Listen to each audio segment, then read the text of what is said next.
আমাকে complete mixing এদের করে শূন্যস্থান ফিল আপ করা হবে।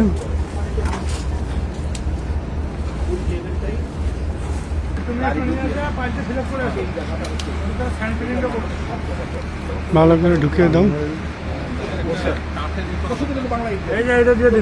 হ্যাঁ ওইটা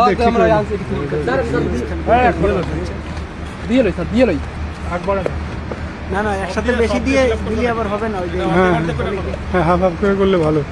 ভাইব্রেশনটা ঠিক মতো হবে। স্বল্প সময়ের মধ্যে ইয়ে হয়ে যাবে। হ্যাঁ হ্যাঁ এটা স্ট্রেন্থ নিয়ে নেবে। সর্বোচ্চ কত 3-4 মিনিট। এটার স্ট্রেংথ এগুলোর থেকে 4-5 গুণ বেশি। মোর্শেদের এই ইটটা যেভাবে দিচ্ছে আমরা ওইটা দিচ্ছি। এটা তো একটু উঁচু নিচু হয়ে যাচ্ছে না, তাহলে উপরে ইট দিতে হবে। যদি নিচু করি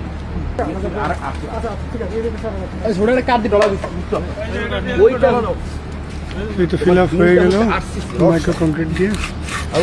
এটা কিন্তু বেশি চাপাচাপি করা যাবে না, তাহলে কিন্তু বেরিয়ে যাবে। একটু পানিটা একটু টানতে না, হ্যাঁ, চাপ একটু। দিয়ে দেবো। এটা হয়েছে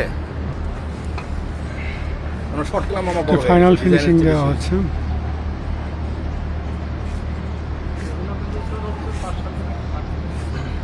এই ফাইন এটা পানি দিবা 5-7 দিন। হ্যাঁ 5 থেকে 7 দিন এখানে কেড়ে নিতে হবে। এভাবেই কলামের কোডটা ফিল আপ করতে হয়। এরপর পানি দিয়ে 1 সপ্তাহের মতো কিউরিং করতে হবে। Thank you.